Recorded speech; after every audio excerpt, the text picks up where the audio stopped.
oluverdi. Nasıl anlatsam sana içimdeki bu derdi. Olamıyorum ya, hayallerime mani. Seni bir gün görse güneş utanıp da sönerdi. Çok güzelsin yani, meleksin bu garip çocuk safani. Düştün gökyüzünden, gözümdeki halkalar hep senin yüzünden. Hiç yok ki ihtimali, ne olur o zaman bu benim halim. Dayanmak çok zor buna, beni de al yanına. Beni de al yanına. Gidelim bu dünyada. Beni de al yanına. Geçici yok, çektiğim dertlerin düzenim kalmadı. Razıyım her şeye, ya beni al ya da öldür. Beni yor, beni boğ, beni soy, benim ol. Deli oldum baksana, rüyayla yaşamın arasında. Sıkışıp kaldım, inandım ha yalanlarına.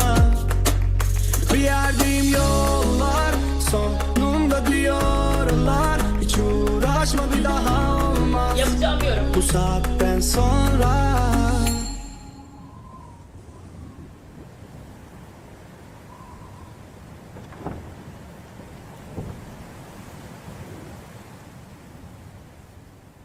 Çok güzelsin yani, meleksin bu garip çocuk safani. Düştüm gökyüzünden, gözümdeki halkalar hep senin yüzünden. Hiç yok ki ihtimali, ne olur o zaman bu benim halim. Dayanmak çok zor buna, beni de al yanına. Beni de al yanına. Gidelim bu dünyadan. Beni de al yanına.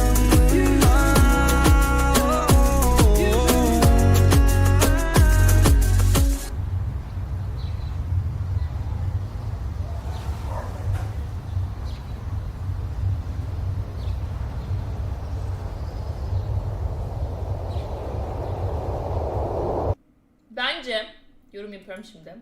Ben Rain Man'in şarkılarını beğeniyorum. Şöyle bir şarkı bence. Diğer şarkıların daha güzel olduğunu düşünüyorum. Ama bu şarkı böyle dinledikçe büyük ihtimalle saracak bir şarkı. Ama ben hani Rain Man'in diğer şarkılarını daha çok beğeniyorum. Böyle düşünüyorum. Çok şey olmuş. Tek düze olmuş ama güzel şarkı. Sadece alışığız ya böyle Rain Man'in tarzının biraz daha şey olmasına, nasıl denir? Değişik. Yani yine öyle olmuş ama bence diğer şarkıları çok daha güzel diye düşünüyorum. Ama güzel, yine beğendim.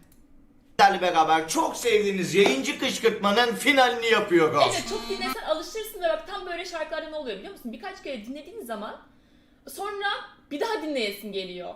Tam öyle bir şarkı. İlk başta belki alışamayabiliyorsun ama sonra dinleyesin gelen bir şarkı bence.